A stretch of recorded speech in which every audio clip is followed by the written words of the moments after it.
السلام علیکم دوستوں اور بہنوں اور بھائیوں، میں محمد خورشید خان اردو ادب کی جانب سے بول رہا ہوں۔ ابن مریم ہوا کرے کوئی میرے دکھ کی دوا کرے کوئی، ابن مریم ہوا کرے کوئی میرے دکھ کی دوا کرے کوئی، دل ناداں تجھے ہوا کیا ہے، آخر اس درد کی دوا کیا ہے، سب کہاں کچھ لالا و گل میں نمایاں ہو گئی، اور خاک میں کیا صورتیں ہوں گی کہ پنہاں ہو گئی۔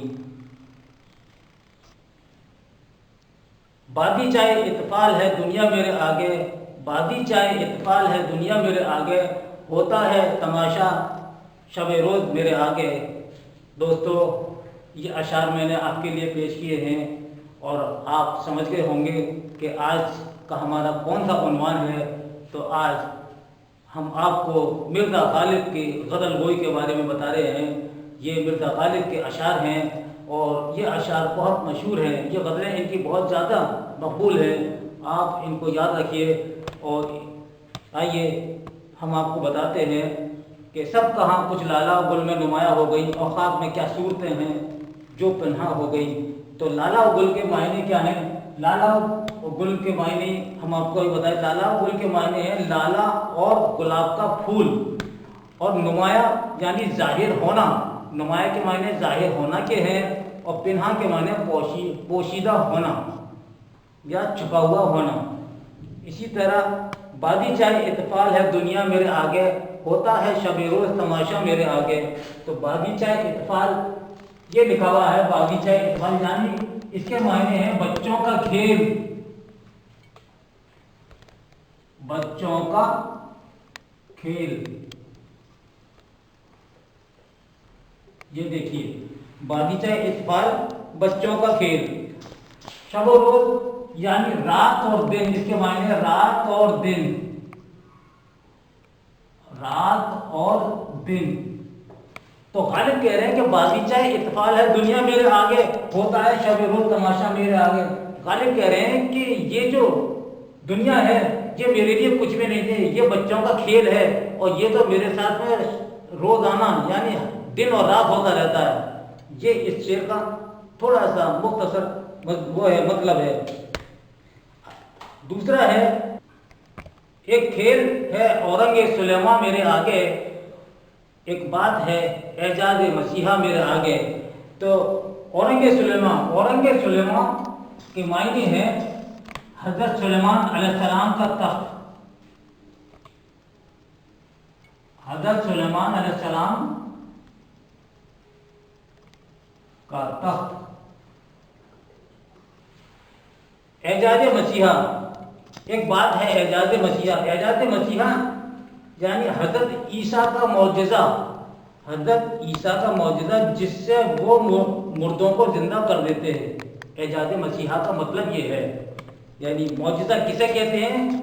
جب کوئی پیغمبر ایسا کوئی انوکھا کام کرے، ٹھیک ہے، جب کوئی پیغمبر ایسا کوئی انوکھا کام کر دے جو کوئی اور نہ کر سکے، اس کو ہم معجزہ کہتے ہیں۔ تو یہ آپ کے سمجھ میں آ گیا کہ آج کا موضوع ہے غالب۔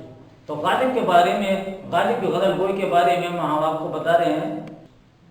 بادی چاہے اطفال ہے دنیا میرے آگے، ہوتا ہے شب روز تماشا میرے آگے۔ دوستو، یہ غالب کے غزل کا مطلع ہے، اور یہاں سے غالب کی غزل شروع ہوتی ہے، یہ اس کو ہم مطلع کہتے ہیں۔ یعنی بادی چاہے اطفال بچوں کا کھیل، اور شب روز رات اور دن۔ غزل کی دنیا میں سب سے بڑی حقیقت عشق ہے، اور اس دنیا کا سب سے توانا کردار عاشق ہے۔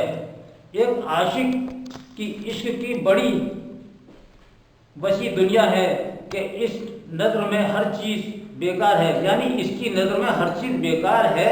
اس مضمون کو شاعر اس انداز میں پیش کرتا ہے کہ غالب کہتے ہیں کہ لوگوں کے لیے یہ دنیا بہت وسیع ہو گئی، اور ان کی نظر میں اس کی بہت اہمیت ہے، لیکن میری عشق کی دنیا کے مقابلے میں، اس کی دنیا کے مقابلے میں اس کی حقیقت بچوں کے کھیل سے زیادہ نہیں ہے، یعنی بچوں کے کھیل سے زیادہ نہیں ہے۔ اس طرح رات اور دن کا یہ تسلسل جو اپنے آپ میں ایک بہت بڑا عجوبہ ہے، پہلے دن کا ہونا، پھر دن کے بعد آہستہ آہستہ رات کا آنا اللہ کی قدرت کا ایک بہت بڑا کرشمہ ہے، لیکن عاشق کی نظر میں اس کی بھی کوئی وقت نہیں۔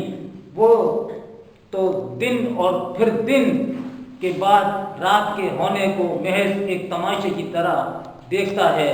اس طرح دنیا میں پیش آنے والے چھوٹے بڑے حادثات و واقعات اور یہ دن رات کا ایک سلسلہ ایک عاشق کی نگاہ میں بس ایک تماشا ہے اور کچھ نہیں۔ یہ غالب نے اس شعر کی تشریح کی ہے۔ دوسرا ہے، ایک کھیل ہے اورنگ سلیماں میرے آگے، ایک بات ہے اعجاز مسیحا میرے آگے۔ ہم نے اعجاز مسیحا کا مطلب ہے اعجاز مسیحا، اس کا بھی مطلب ہم آپ کو بتا دیتے ہیں، یعنی اس کے معنی کیا ہے؟ حضرت عیسیٰ کا معجزہ جس سے وہ مردوں کو زندہ کر دیتے تھے۔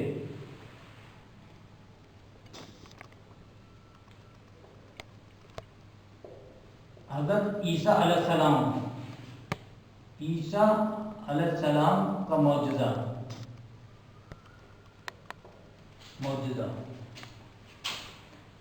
جس سے وہ مردوں کو زندہ کر دیتے تھے، یہ ہے اس کا۔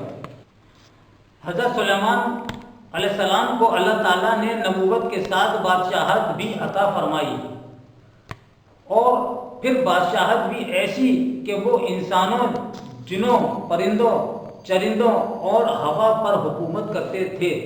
کس پر؟ کہ ساری کائنات پر ہی حکومت کرتے تھے۔ جب انہیں کہیں جانا ہوتا تھا تو ہوا کو حکم کر دیتے تھے، وہ ان کا تخت اڑا کر لے جاتی۔ اورنگ سلیماں سے اسی تخت کی طرف اشارہ غالب نے کیا ہے۔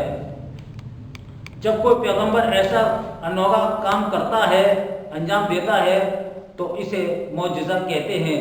حضرت عیسیٰ علیہ السلام کو اللہ تعالیٰ نے بھی بہت سے معجزے عطا فرمائے تھے۔ مثلا یہ کہ وہ پیدائشی اندھے پر ہاتھ پھیر دیتے تو اس کی روشنی واپس آ جاتی، اسی طرح کوڑی پر ہاتھ پھیر دیتے تو اس کی کھال بالکل اچھی ہو جاتی۔ اس کے علاوہ وہ مردے کو بھی اللہ کے حکم سے زندہ کر دیتے تھے۔ یہ معجزہ حضرت عیسیٰ علیہ السلام کے پاس تھا۔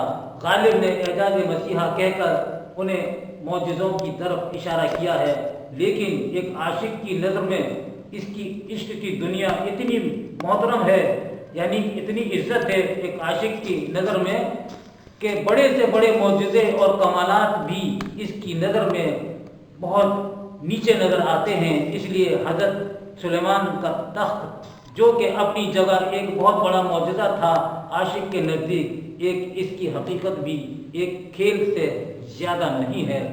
اور حضرت عیسیٰ کا وہ معجزہ جس سے وہ مردوں کو زندہ کر دیتے تھے، وہ بھی ایک بات سے زیادہ اہمیت نہیں رکھتا۔ یہ اس شعر کی تشریح ہے دوستو، اس کو آپ یاد رکھیے گا، یہ آپ کے امتحان میں آنے کے لیے ہر وقت کوشاں رہتا ہے۔ غالب اردو کے عظیم ترین شعراء میں شمار ہوتے ہیں۔ شوخی ظرافت ان کے کلام میں کوٹ کوٹ کر بھری ہوئی ہے۔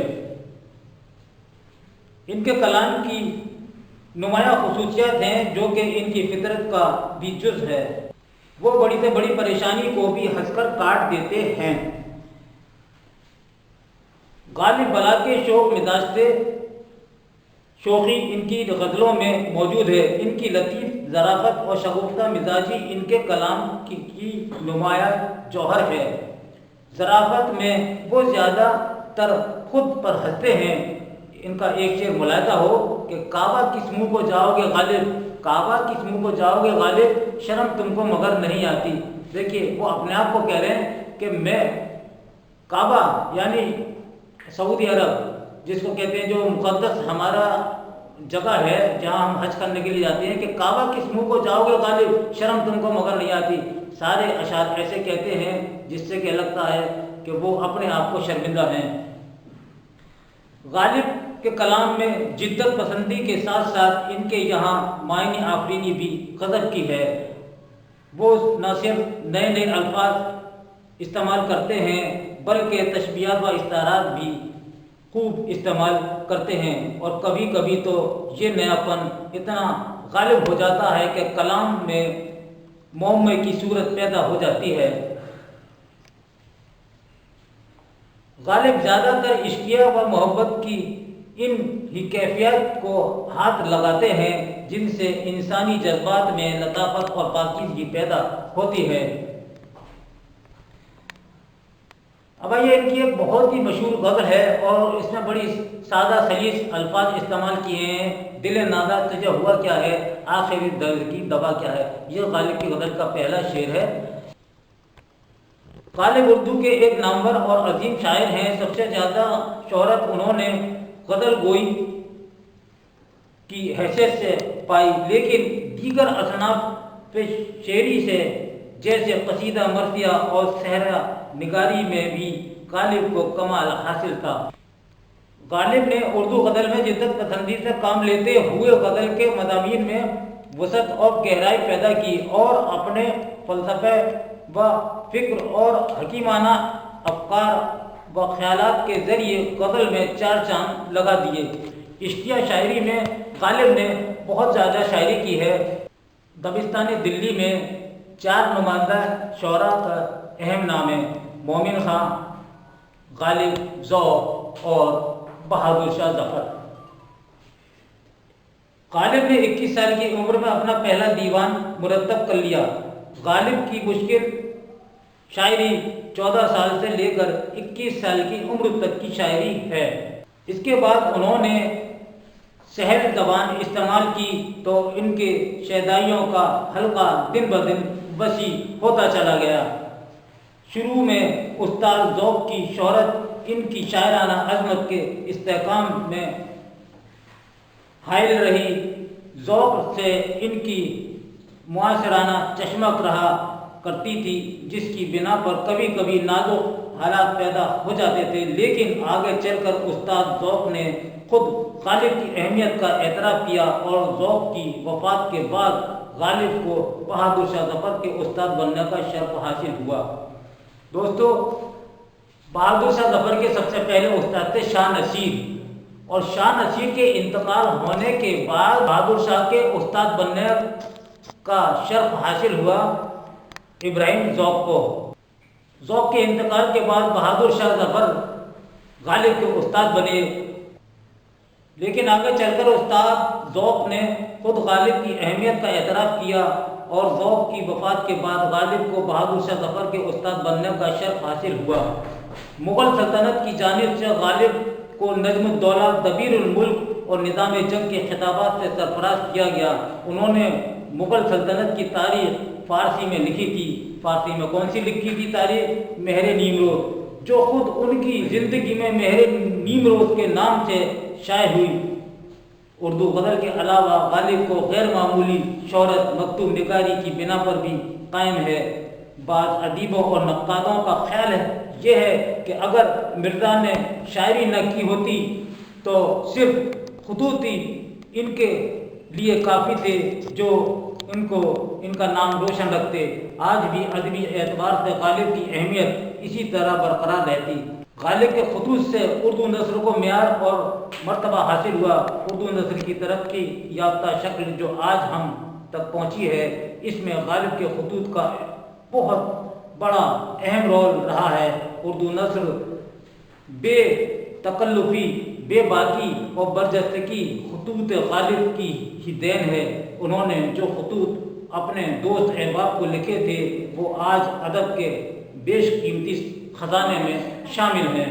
ان کی زندگی میں خطوط کے کئی مجموعے شائع ہو گئے ہیں، یہ ہم آپ کو پڑھا چکے ہیں۔ دوستو، یہ تھا ہمارا آج کا آپ کے لیے مرزا غالب کی غزل گوئی پر ایک مختصر ویڈیو۔ یہ آپ کو کیسا لگا؟ اس کے ساتھ ہی اگلے ویڈیو تک کے لیے اپنے بھائی محمد خورشید خان کو اجازت دیجیے۔ اللہ حافظ۔